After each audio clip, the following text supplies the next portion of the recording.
The Saturday morning sun had barely climbed over the rooftops when the quiet neighborhood exploded with shouting. "You people have exactly 2 minutes to leave," the woman yelled, marching across the freshly cut grass with a clipboard tucked beneath her arm. Her oversized sunglasses and perfectly pressed polo shirt made her look like she owned the entire subdivision. "I'm Karen Mitchell, president of the HOA, and you're trespassing." Marcus slowly stood from the picnic blanket where he, his wife Elena, and their 8-year-old son Liam had been enjoying breakfast beside the community lake. They had recently bought a home in the neighborhood and decided to spend the morning outdoors before unpacking the last moving boxes. Marcus forced a polite smile. "Good morning. We actually live here. We just moved into number 42 yesterday." Karen laughed sarcastically.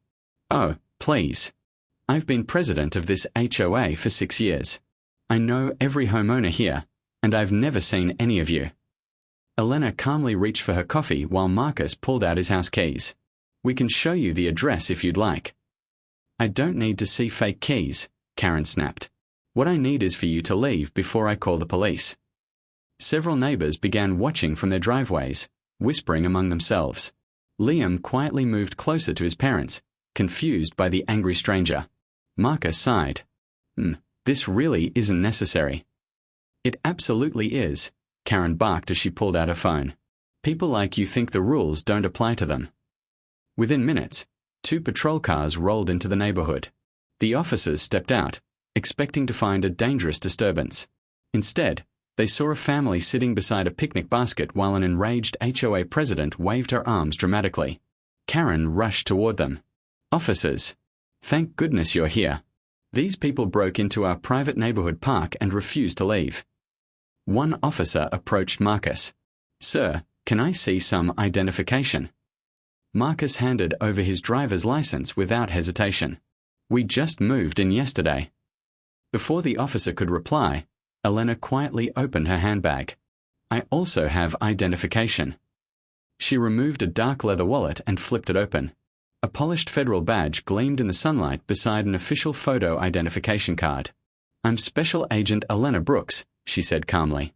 "I'm currently assigned to a federal financial crimes task force. My husband and I purchased this property 3 weeks ago. Here are the closing documents if you'd like to verify." The atmosphere changed instantly. Both officers straightened their posture. "Good morning, Agent Brooks," one officer said respectfully after reading the credentials. "That won't be necessary. We can verify the address through dispatch." Karen's confident smile disappeared. "W8. She's federal."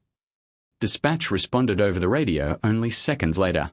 "The homeowners at number 42 are confirmed. Property transfer was completed last month." Silence settled over the park. Karen's face turned pale.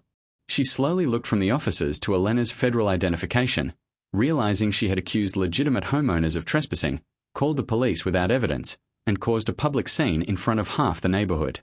I didn't know," she whispered. Elena calmly closed her badge wallet. "That's true. You didn't know. But instead of asking questions, you made assumptions." The words hit harder than anyone expected. Several neighbors lowered their heads, clearly embarrassed by what they had witnessed. One elderly resident finally stepped forward. "I saw the moving truck yesterday," he admitted. "I should have said something." Another neighbor smiled apologetically. "Welcome to the neighborhood. I'm sorry your first weekend turned into this." Karen nervously cleared her throat. "I was only trying to protect the community." Marcus looked around at the watching crowd before answering. Protecting a community starts with treating people respectfully. Calling the police should never be the first conversation. Neither officer disagreed. One of them turned toward Karen. There's no crime here.